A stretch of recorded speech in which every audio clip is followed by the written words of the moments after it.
is Isaac Julien. I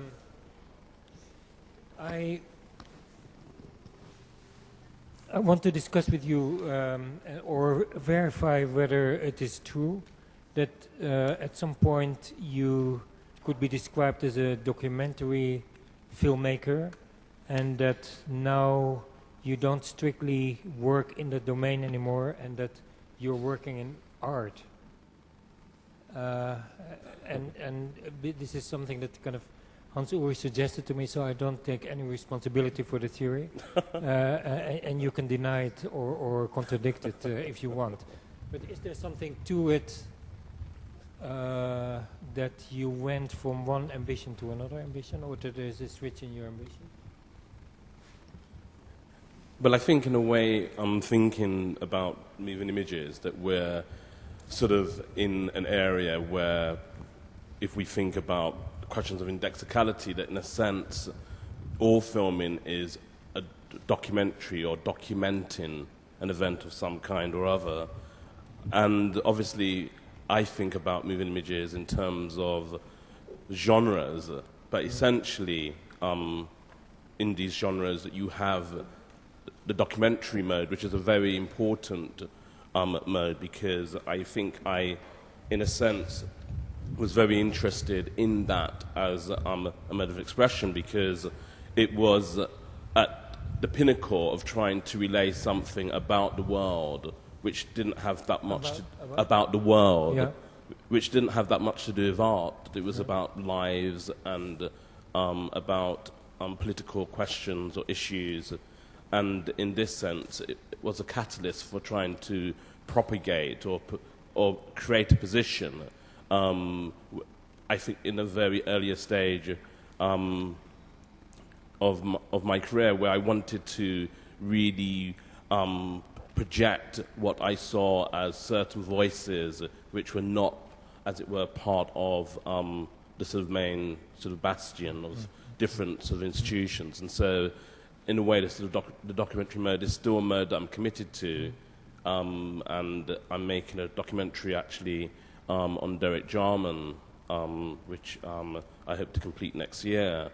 And so in this sense, there's still a certain commitment to that. And I think even if I think about some of my sort of latest works, Phantom Afrique, there is a certain documentary element which is something which I think is really sort of very important, as opposed to something that looks artistic. But of course, you know, I always think that these different ways of describing what are essentially these genres are sort of ill-equipped for really describing what it is that one's interested in doing. And invariably that is always the thing that's more important, really, than just the form. But we have promised each other that we are looking beyond those genres, but that we also make an effort to look at the economies of the art world, the different economies, and how these economies enable work to be produced. Would you say that those genres have different economies? And that kind of, for instance, a documentary has presumably somebody who commissions it, and that some other genres are more free and therefore operating in a different economic sphere?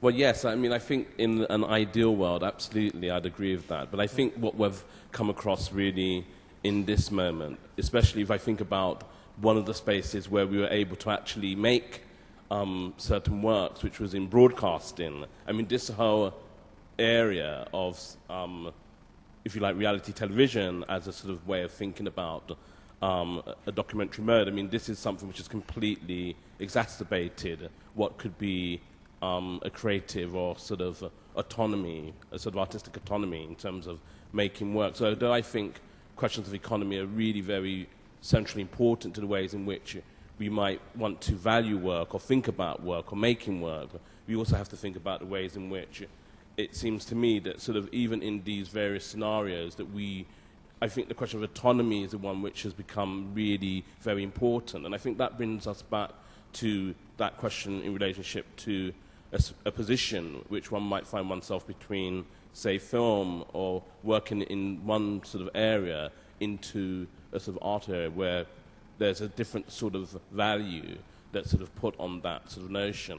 So it seems to me that's been one of the main sort of difficulties. But of course, economies of scale are really important, and I think it's, you know, that's also one of the things that's very refreshing about working in different contexts, is when you don't have that sort of economic sort of argument, because of course that's one of the horrible things about the film industry, you know, that it's economics which absolutely kind of is at the vanguard of trying to express this artistic medium, and in a sense has really, in this country at least, become very, very problematic and very narrow in the ways in which one might think about the certain possibilities. And I know that you had Ken Loach, who was speaking as part of this marathon event, but which I think he's perhaps one of the single authors, really, film directors, who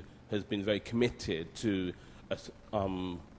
making a certain political cinema, but not one that's been greatly supported, as it were, within his own locale.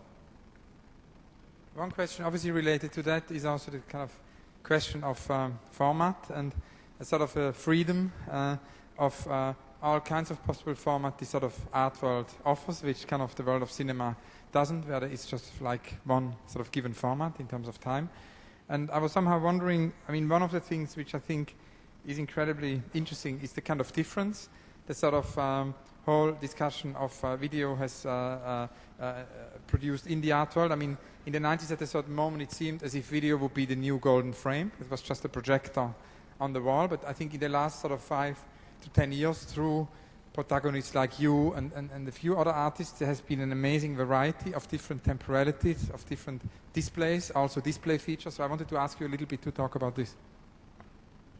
Yeah, I mean, I think, you know, really the question revolves itself around the notion of time, that the question of time has been kind of fundamental to the question of moving images in a contemporary art practice. But I think one of the main attributes, really, we could say, is that perhaps this sort of orthodoxy that has developed is something that one could point to the ways in which certain critics have posed the question around the very problematic nature of sort of video projection and the idea of the kind of scale, and I mean, we're familiar with the various sort of critiques, as it were.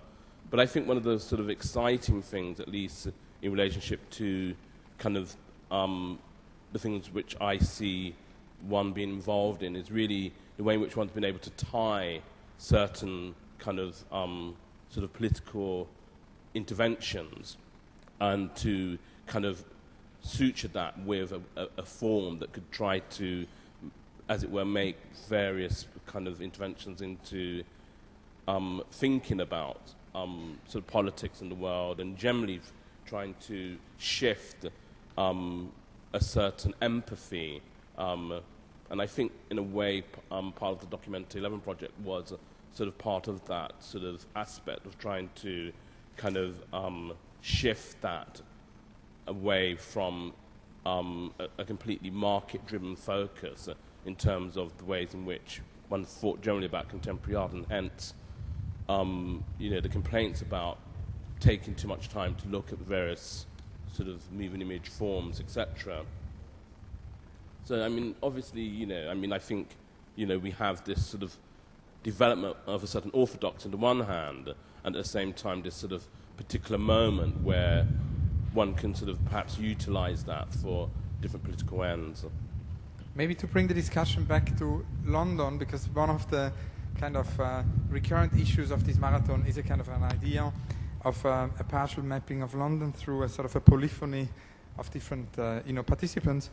And I was wondering what kind of role London plays for you in terms of your work. And we spoke to Ken Loach earlier, actually yesterday, about this, and he talked about a lot of sort of professional difficulties London actually presents in relation to his sort of films. And I was wondering if you could just tell about your relation to London and how it maybe changed in time, and also how, if you felt that London sort of is changing. Well, I think, you know, that undoubtedly London is changing. I mean, I think in terms of the social fabric, that London is incredibly eclectic and I think cosmopolitan. I think one of the things around London for me, however, was during the mid-90s. I mean, I literally wanted to escape London. I mean, I was born in London, and I began to detest London in relationship to the sort of previous government that we had. And obviously, when I was teaching in America at NYU University, at Harvard University, and there was a certain, as it were, sort of celebration or kind of mood of optimism with New Labour. I mean, I felt very sceptical about that particular moment. But we turned back to London, and indeed London, I think, had a certain sort of energy. And I would say that perhaps in this moment that things have shifted somewhat. And that shift has been about the ways in which there is a certain corporate, sort of global kind of development. And of course, part of that is precisely in the announcement of, you know, bigger museums and sort of that sort of general kind of celebratory tone of what is to be kind of bought in 2012, and that sort of general sort of impetus mixed with that sort of general sort of apathy and sort of general sort of, if you like, sort of silencing around dissidents. And it seems to me that feels really quite, it feels, there's a certain numbing effect about that, you know. And I think one of the things that one thinks about is really whether this sort of idea of dissidence is something that one can find in an art world context, or whether that is sort of seen as something which is desirable. And I think, you know, I think there's that ambivalence at this particular moment in this city. Do any of you know when the word art world was first used and by whom? Is it 10 years old? Is it 12 years old? Is it? I mean, I think it has something to do. I mean, I think it has something to do with aeroplanes, right? I mean, I think there is precisely that idea. So Metzger's idea. Yeah, and I think of reducing art flights makes sense. I think the idea of sort of speed, or the idea of sort of what has become a sort of world which is, you know, certainly fairly solipsistic, certainly quite narcissistic, certainly very self-interested, and particularly interested in, as it were, kind of trying to be at the forefront of, you know, making certain cultural arguments which are connected to economic arguments, but not necessarily interested in the development of ideas or other social questions, you know. And of course that's very complex because, you know, I deplore the whole New Labour rhetoric of the way in which sort of art should somehow kind of help save, kind of help crime, police crime, that somehow art can solve kind of these sorts of problems. But nonetheless, it seems to me that sort of there is a certain synonymous aspect with the way in which, you know, the art world thinks of itself, and if you like, this sort of separation around certain conversations that can be had and certain conversations which may seem sort of undesirable, and I think that leads itself to certain works and certain ideas. I mean, of course, you don't want one to be the mere illustration of the other, but I think, you know, this sort of tension is the thing which is quite useful, and that feels something which is very much sort of not, as it were, sort of pushed in a particular sort of way. Question obviously also leads to the, you know, next question about impacts of globalization on the art world, something which we're going to discuss in the next marathon as one of the sort of key topics. And obviously the next marathon will have a very different format. It must be completely changed from this one because it has to be a reinvention. I was wondering, I mean, Edouard Glissant, writing about creolization, but also globalization, talks about this whole idea of a sort of a mondialité, which would be a globalization which sort of enhances difference. And I was somehow wondering what would be your take on that, and if Glissant is important for you. A globalization which... Yeah, his idea of mondialité as opposed to homogenizing globalization. And I was just wondering if Edouard Glissant is important for you. And well, Glissant's, obviously been sort of centrally important for having a sort of very kind of nuanced way of thinking about globalization. And he's very interested in islands. And I remember being at a debate with him in Germany recently where he spoke about islands could never be kind of at the center of globalization forces. And then somebody said, well, of course, England's an island, and that is at the center of a certain globalization force. And his reply to that was, well, England's not really an island, And I thought that was really quite interesting in terms of the way that he was thinking about sort of both South and North and thinking about the question of power. But certainly one of the sort of main aspects around the question of colonialization has been really the ways in which one can think about movement and certain subjects and languages, the way that can come together in thinking about the ways we might think about sort of the contemporary or the present. And that's really been something which I've been working through in various works, True North, Phantom Afrique, Phantom Creole. They're works which are sort of trying to develop that sort of notion as a certain aesthetic, political difference. I have one question. How important is teaching to you? Well, I think teaching is incredibly important. I mean, I'm usually asked to teach not in Britain. Huh? I've taught at various universities in the States, and I've recently been asked to teach in Germany. And I think, for me, teaching is really important because the ways in which I think students force you to kind of rethink your position. I remember sort of in 2002 making my piece for Documentary 11, Paradise Omoros, and also working on the documentary, the Badass Cinema project, and also doing Baltimore all in 1 year, and also teaching at Harvard both in the spring term and the fall term, and thinking about how exhausting that was, but also how exhilarating that was, and in a way how one's work actually becomes very interpolated by that experience. And I think, dare I say, that's been a similar sort of experience that you've had as well. I mean, it's been something which has been very centrally important in your early works. And I think that kind of sort of relationship is really important for continuing, of linking this sort of intergenerational kind of aspect which was spoken about sort of earlier. And I think that's part of, that dialogue which really brings forward the way that you can think. And what are the tools? Because I think tools are the best gift you can transmit to a student.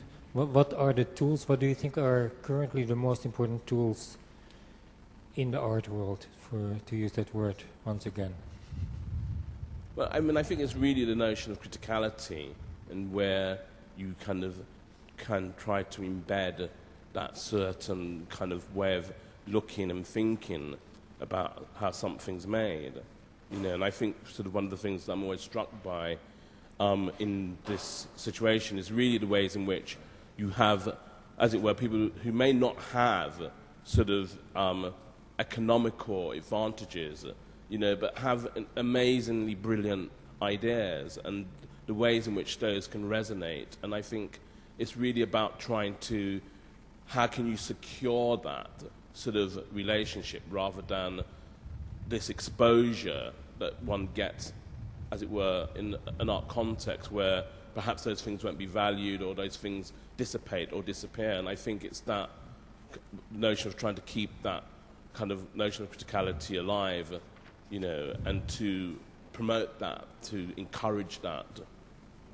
And Rem's question about the tools leads us also to the question about the tools maybe, I mean, Rem's question about the tools of now leads us also to the question of tools from the past, which maybe can still be useful. And one of the things we've sort of established over the last 18 hours is a kind of a list of all the different participants mentioning certain tools and toolboxes from the past which are still kind of use now. So I was wondering if there's kind of examples you could give from your own practice, and can be artists from the past or can be institutions or other practitioners, schools.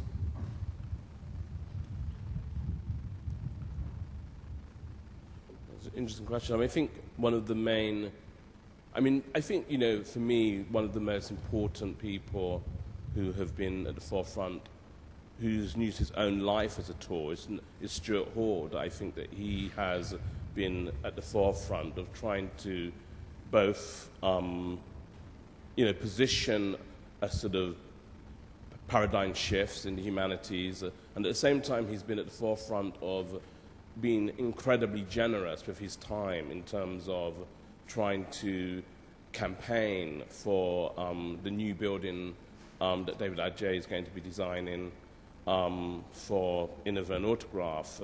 And I think the way that sort of someone like Stuart uses his mind and his body, I mean, someone who actually has to, you know, have blood transfusions 3 times a week, I mean, and literally at the same time, this kind of incredible kind of mind. And, you know, I think, you know, for me, his writings and his example in terms of his general generosity and humbleness, really, I think is very inspiring. Many, many thanks, Isaac Julien. Thank you so you. much.